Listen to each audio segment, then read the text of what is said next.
Powered by the Inside the Birds podcast. Now, live from inside the Matt Black Kia Studios. It's Football at 4. Football at 4 is powered by the Inside the Birds podcast, and it is brought to you by Caesars Entertainment Group of Atlantic City. Come experience the ultimate sports destinations all season long at the Wild Wild West, Tropicana, and Harrah's Resort, Atlantic City. Book your game day experience today at Caesars.com. Andrew DeCecco's here on a Friday edition of Football at 4. He's powered by the Inside the Birds podcast, and InsideTheBirds.com is where you can read Andrew's coverage of the Eagles and the Cowboys. And he joins me right now here on the Sports Bash Happy Hour Friday edition. Andrew, what's going on, man? Mike, how you doing, my friend? Always good, man. I love the Friday opportunity to get a chance to break it down with you as you do it so well. And let's talk a little bit about some of the things that are happening with this Eagles team. Happening today, Andrew, the news coming out is Jordan Mailata knee injury. Looks like he is in doubt to play on Monday night. And let's get right there. What kind of blow would that be if both Mailata and we know Brandon Brooks is already out? It has shades of 2020 written all over it. Well, obviously, you never want to lose your left tackle, but if there were an opportunity or an opportune game to do so, you would like it to be against a team like a decimated defensive line like the Dallas Cowboys. They're also decimated on the defensive line. So, I mean, they just activated Randy Gregory from the COVID list yesterday. Bradley Anae, one of their other pass rushers, was just placed on the COVID list today. They have Terrell Basham, who's been a 27-year-old journeyman. This is his third team. He was a third-round pick of the New York Jets. Didn't really do much there. And Doris Armstrong, he's going to be out this week as well. So, I mean, there's going to be a lot of inexperience on their line. So, I mean, if you're without Jordan Mailata, is it something that you would like? Obviously not, and hopefully it's not long term. But Andre Dillard should be able to acquit himself relatively well against something of a mash unit for the Dallas Cowboys on that front. Yeah, I know a lot of people are not very high on Andre Dillard, but this is an opportunity for Dillard, Andrew, that if he doesn't want to be here or doesn't want to be a backup, I mean, he's not Ben Simmons saying he doesn't want to be here, but if he doesn't want to be a backup, this is his opportunity to show teams around the league that he can help them out because there's a lot of teams in this league that could use left tackle help. Yeah, absolutely, and that's how he needs to approach this situation. First and foremost, you need to represent yourself well for your teammates with the Philadelphia Eagles, but you also need to look at it as an audition opportunity because obviously he's not going to figure in their long-term plans as the left tackle. Obviously, they've committed to Jordan Mailata, and he's going to be their mainstay at left tackle, but this is another opportunity, Mike. You talked about the preseason being an opportunity for some of these guys. Well, now is a good audition for Andre Dillard to prove that he can play at this level, play competently at this level, and dominate the players that he should be dominating against, and hopefully carry that over and parlay that into a starting job elsewhere. All right. Obviously, not having Mailata is going to be a big factor. If he, in fact, cannot play, there was a tweet from Mike Garafolo earlier that suggested that he would not be ready to play in the game, but he has an MCL, which means it's not a long-term thing. But you said on Tuesday you thought Nate Herbig should be the guy. It looks like that could be a longer-term thing, and they're going to go with Landon Dickerson in that spot there. But you know, the big thing when they got Dickerson was that they wanted this guy to provide depth all across the offensive line, right? So how about him fitting in at right guard as opposed to one of the other positions? He was really drafted, I guess, to be a center or maybe even a left guard, but right guard is kind of like the long shot spot that we thought we'd see him. So you still think Herbig would be the better option there, or are you feeling more comfortable with Dickerson now that he's getting the full week? Well, I always thought that they were going to go with Landon Dickerson. I just thought that it made the most sense logically to go with a Nate Herbig, given the continuity and that he's done it before, and you don't want to necessarily throw Landon Dickerson in there and have him forged by fire, especially 9 months off the ACL. But, I mean, in his 33 snaps, Mike, he flashed some of that athleticism that warranted that second-round selection, but he also, like I said, as to be expected, struggled from a power and leverage standpoint. But, I mean, playing right guard, out of all the positions on the offensive line, right guard is the one that you can sort of hide the player a little bit, and I think that they'll be able to do so. Also, his matchup this week projects pretty favorably. He's going against a third-round pick from UCLA named Osa Digizua, who is 6'2", 280 pounds. really struggles at the point of attack, can get washed down against the run. He's very quick off the ball, but Landon Dickerson outweighs him, and he's stronger than he is and should be able to have his way in that matchup. And I think that he's going to be able to sort of lay on him and wear him down throughout the game. Obviously, Odighizuwa is not somebody that the Cowboys would ideally like to start. I think he'd be a good number 3 defensive tackle in a rotation. He does play with great effort and has a great motor, but I don't know that he's going to be able to play the full gamut of snaps. He's already played 58% of Dallas' snaps this season, so we'll see how that goes. But as far as Landon Dickerson goes, I think that's a good first matchup. Yeah, and I want you to kind of expand on Nick Sirianni was asked the other day about the fact that his offensive line really outweighs the Dallas defensive line by like 50 pounds a guy here. So, Andrew, would you, if you had a chance to sit down with Nick Sirianni, would you suggest that running the ball this week is the way to go? Absolutely, especially in the early goings where you're trying to feel each other out and you want to get Jalen Hurts settled into the game. You want to get the team settled in and start to control that clock and just start to move bodies, because what starts out in the first quarter, you start running the ball and you gradually start to keep that pace throughout the game. It starts to wear on these undersized defensive linemen. Now all of a sudden, in the second half, you're able to open up the playbook and really win, because like Chip Kelly used to always say, big people beat up little people. I believe that was his saying, and that's going to ring true. And I think that if they stick with the running game early on, even if you only get 3 yards, 4 yards a pop, stay with it, because ultimately at the end of the game, these guys are going to wear down, and then you're going to have the advantage. Yeah, so obviously the Eagles, how would you describe their run game so far this year? Kind of nondescript. Yeah, and I mean, I think it's a lot more of a balanced approach this year, which you like to see. But like you said, it has been pretty nondescript. I do like that they just continuously go out. They're using Miles Sanders a little bit more than the previous regime did, because Miles has shown the burst and the ability to be, to move ahead and give positive yards. I like what they have in Kenny Gainwell as a good 1-2 tandem there. And I think that he's going to be heavily involved in the game plan this week as a pass-catching running back change-up option, and then, of course, in the red zone as he has been. So I think that they have a really good 1-2 tandem there, and I think they're going to continue to utilize that. And eventually, Mike, one of these weeks, the running game is really going to pop for a couple of big games. So they just need to stay with it and be consistent. All right, talking with Andy at 4 here. I want to talk a little bit about the lack of usage of the tight end so far. And, obviously, you got Goddard, you've got Ertz. Those are two guys that are kind of old faithful feels. If you're designing the game plan here, are you going with your dependable tight ends to try to, put points on the board, or are you kind of following the game plan of the first 2 weeks of utilizing the wide receivers? Well, I mean, I thought that last week was certainly wide receiver heavy. I think that you need to get Jalen Hurts comfortable and get some throws over the middle to have him sort of tap into that aspect of his game. There's going to be opportunities there, Mike. The Dallas linebackers are not very proficient in coverage.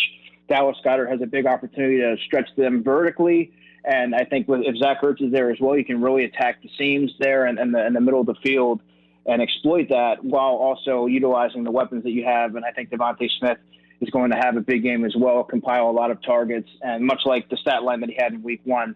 But yeah, there's going to be a lot of opportunity here to attack this the linebacker area as a whole, and I think they need to do so. And it's going to be a big game for Jalen Hurts to sort of establish that part of his game, because in the summer at training camp, Dallas Goedert and him had a seamless connection, and you want to see him tap back into that, because he's proven that he can do it. Now it's just got to correlate and translate onto the playing field, because he's shown that he can do it. There's so much around this game and matchup-wise that are kind of intriguing here, and you flip things over to the Eagle defense, and you're losing Brandon Graham, and obviously he's a big heart and soul kind of guy of this team. And the pass rush, how is this pass rush match up against the Dallas offensive line? Because I think we kind of think of this Dallas offensive line as one of the better ones in the league. They had their own injury problems, and they've also had the suspension here. So what kind of Dallas offensive line are we seeing Monday night? I think it's a beatable line for sure, and I think particularly on the interior. This again, we've seen talk about this every week, but Fletcher Cox and Javon Hargrave are going to have a chance to establish the line of scrimmage early. I think they're going to be able to collapse the pocket. They're going to have an opportunity with Connor Williams and Zach Martin and Biadasz, the center, to really get some penetration there. And I think a player who I'm going to be paying a lot of attention to is Derek Barnett, who I believe is going to be aligned over right tackle Terrence Steele. So I think that there's going to be an opportunity there. I want to see how Barnett responds to an elevated sense of responsibility, not just taking on an elevated role, but also he had that egregious penalty last week, and I want to see how he responds to that, because now, like it or not, he really is going to assume that he's really fronting this group because he plays the most snaps. He's going to continue to play the most snaps out of these guys. He's in a contract year, and he was a former first-round pick. So now you have an opportunity here to really put your stamp on this position. Everyone talks about Josh Sweat, and rightfully so. He's got the 3-year extension, and the team is committed to him, obviously. But if you're Derek Barnett, like we talked about Andre Dillard, this is an audition opportunity for you to really establish yourself and make the most of this opportunity. All right. I think another thing, too, is we've not seen the big play, right? The Jonathan Gannon defense has not given up the big play, Andrew. What are some of the reasons behind that? And I would imagine they're going to be tested this week. Gallup's out, though, and we don't know the status on Cooper. Yeah, exactly. I think Cooper is, as I understand, is going to be good to go this week. But I think that Jonathan Gannon's done a good job of protecting his corners, unlike the Jim Schwartz did. And they've also helped, again, it's only been 2 games, but they also helped from a positive game script in week 1 where they're able to sort of tee off on Matt Ryan. And they were one-dimensional, so it makes it very predictable as far as what they're going to do. This is going to be a one of those games, Mike, where I think it's going to be an offensive sort of a shootout. And much like last week I mentioned on your show that I thought it was more like a boxing match, and it sort of unfolded that way. But I think this week is going to be an offensive shootout. And I think one of the matchups to watch that I think can ultimately determine the outcome of this game is cornerback Steve Nelson on CeeDee Lamb. CeeDee Lamb has garnered 24 targets this season, 185 yards and a touchdown.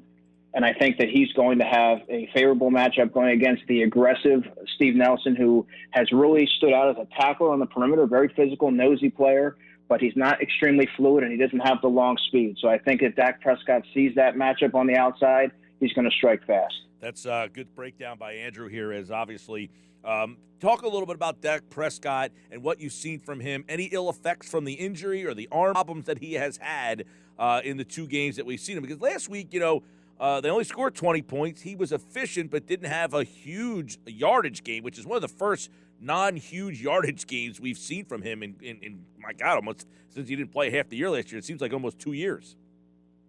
Yeah, and to answer your question, I mean, you have to love what you see from Dak Prescott. I mean, he went toe-to-toe with Tom Brady in the season opener. Looked like you didn't really see any ill effects of the injury. He's just a very consistent quarterback. Obviously, last week was somewhat of an outlier.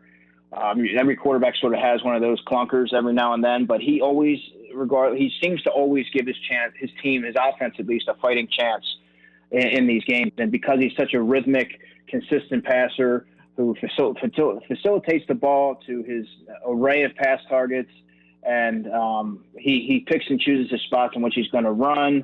I just think he's a very smart, accurate, rhythmic passer, and the offense runs through him. So, I mean, yeah. I think you have to like what you see from him if you're a Dallas fan, and if you're an Eagles fan, you have to figure out how to stop it. Yeah, and the whole dynamic of what Dak Prescott has added to their offense is returning. You see what he means. I mean, they were terrible at quarterback last year. As soon as he went out, their offense was a disaster. How much he means. How do you think they'll end up using Pollard now? Do you anticipate him being incorporated more? I do. I mean, when you look at the tandem that him and Ezekiel Elliott combined, they combined for 198 yards on the ground last week. A lot of people are quick to write Ezekiel Elliott off. I wouldn't be necessarily so quick to do that. Yes, this season he sort of looked like his yards looked more like a plodding running back, and Pollard looks more like the explosive, springy, complimentary running back. Zeke Elliott has a lot of mileage on him, and I think the Cowboys, the way that he was utilized earlier in his career, the offense really ran through him versus it's going through Dak Prescott.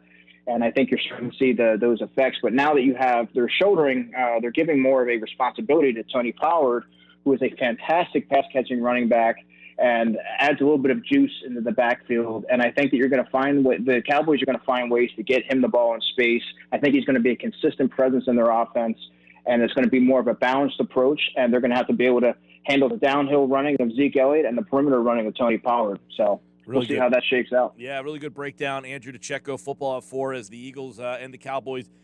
In your mind, it's week 3, but how important of a game is this in the NFC East, especially considering the Eagles' schedule coming up, Andrew, which, if you haven't noticed, is pretty difficult. Kansas City at Carolina, Tampa Bay at Vegas. Really, they don't catch a really break until October 31st when they're at Detroit. So if they don't get this one, I mean, it could be a long road ahead.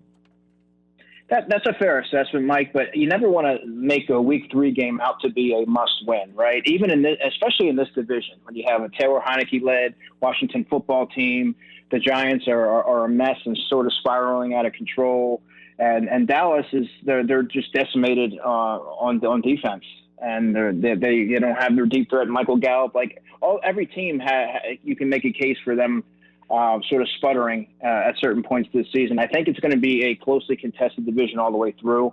These teams that you're going to meet on Monday night, the Eagles and the Cowboys, I think that they're pretty evenly matched right now. And like I said, it's hard to sort of label a week 3 game as a must win. So I don't make too much out of it. Doesn't necessarily feel like Dallas week this week, does it? I think the whole Ben Simmons thing kind of got in the way, right?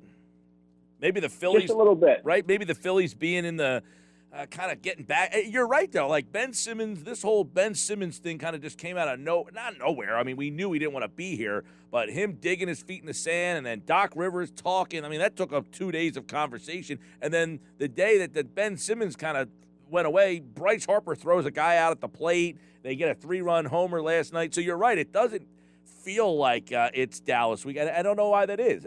Because both teams are 1-1, and it's a big game on Monday night. If the Eagles can win, they go to 2-1. They have possible first place in the division. So I look at this game as pretty important. It sounds like you're downplaying a little bit, but man, I mean, the injuries are starting to pile up already, and that's what has me concerned.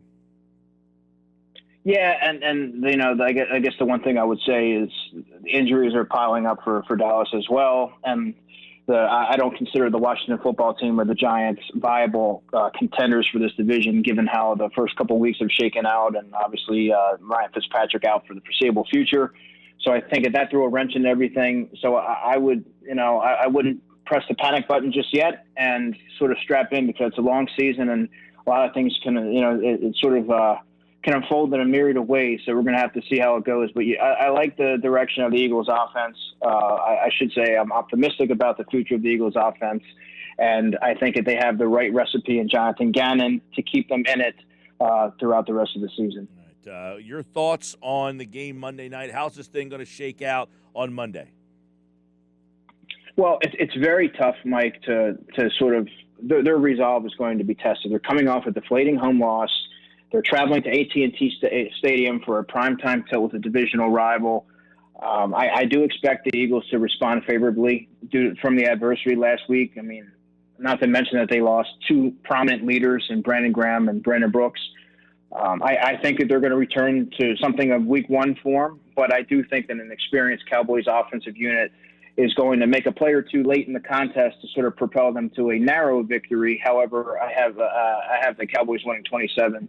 27-24, Dallas from Andrew DeCecco. Check out the Inside the Birds podcast and InsideTheBirds.com for Andrew's coverage of the game this week. Of course, it is on Monday night, and it is right here on 97.3 ESPN. All right, Andrew, enjoy the weekend, pal. Thanks, Mike. You too.